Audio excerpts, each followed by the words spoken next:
Olá, pessoal, tudo certo? Olha, uma pergunta que muita gente se faz é: será que dá para ter sucesso, ganhar dinheiro e não se perder no meio do caminho?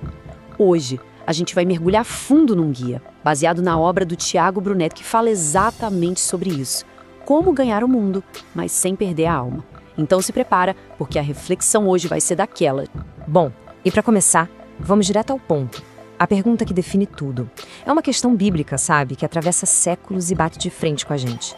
Pois que adiantará o homem ganhar o mundo inteiro e perder a sua alma? Para um pouquinho para pensar nisso. Sério, nessa nossa correria do dia a dia, nessa busca por mais, o que a gente está arriscando de verdade? Essa pergunta, ela é a base de toda a nossa conversa de hoje. Agora olha só que interessante a história por trás dessa frase. Imagina só a cena. Um bilionário lá no seu jato particular. O cara pode comprar o avião, o combustível, pode contratar o melhor piloto do mundo, mas pensa bem, ele não pode pagar para outra pessoa ir na academia e malhar por ele, né? Não dá para comprar a felicidade da família dele, ou garantir, sei lá, mais um dia de vida. Fica muito claro que o dinheiro tem um limite. É uma ferramenta e das poderosas, mas com certeza não é a solução para tudo. Ok? Tendo isso em mente, a obra nos apresenta algo que é, assim, fundamental.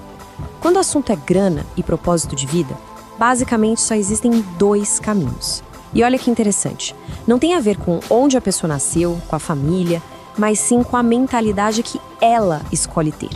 E é essa escolha que vai definir todo o resto. E olha só quais são esses dois caminhos. De um lado, a gente tem os destinados. São aquelas pessoas ambiciosas, sabe, resilientes, focadas em construir a própria história sem ficar dando desculpa.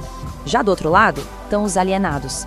São os que reclamam de tudo, sentem inveja, vivem só pro agora e, claro, sempre culpam os outros pelo próprio fracasso.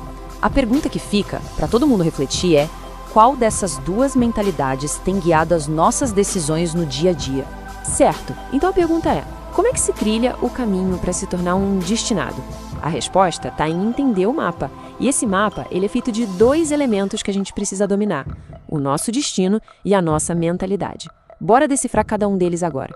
É o seguinte, o destino não é uma coisa só preto no branco. Ele é dividido em três partes. Pensa comigo.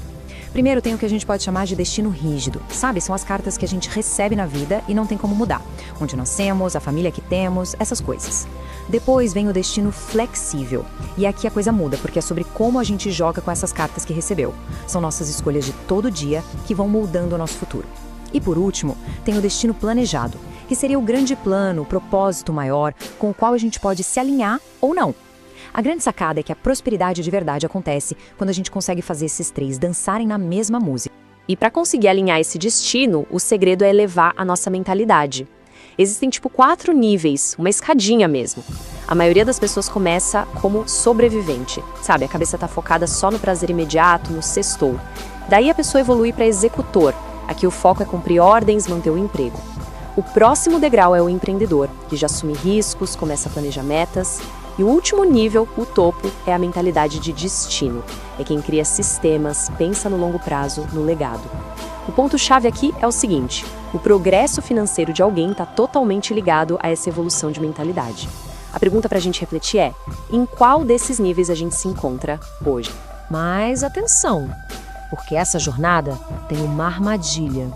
E é uma armadilha perigosa. Existe um inimigo tão poderoso que ele pode desviar qualquer pessoa do caminho certo.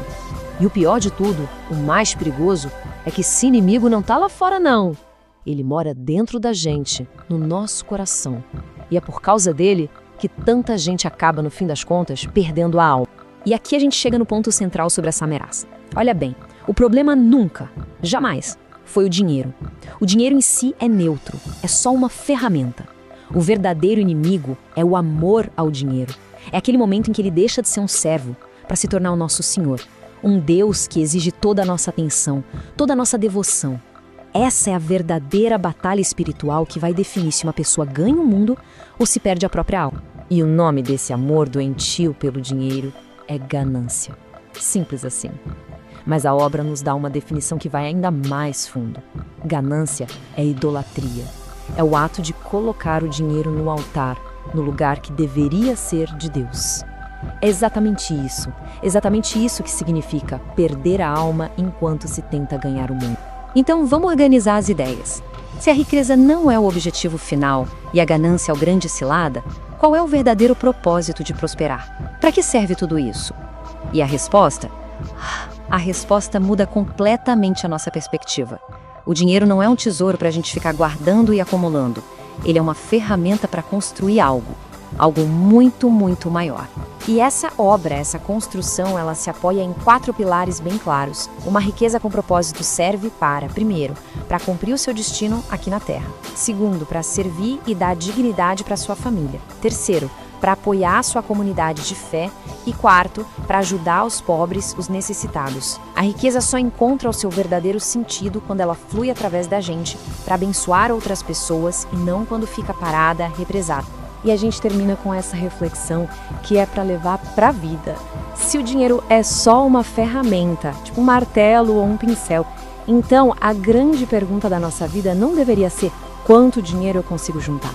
A pergunta de verdade, a que realmente importa é qual é a obra, qual é o legado, qual projeto de vida eu fui destinado a construir com as ferramentas que eu recebi. E aí, se essa reflexão mexeu de alguma forma, inspirou a querer construir uma vida com mais propósito, a jornada não precisa parar por aqui. Para mais conteúdos que desafiam a gente a crescer, o caminho é simples. Curte esse material, comenta aqui embaixo qual foi a maior reflexão que ficou dessa nossa conversa, compartilha com alguém que precisa construir o próprio legado e, claro, siga o canal Big Negócios 7 para não perder mais nada. Vamos juntos nessa construção.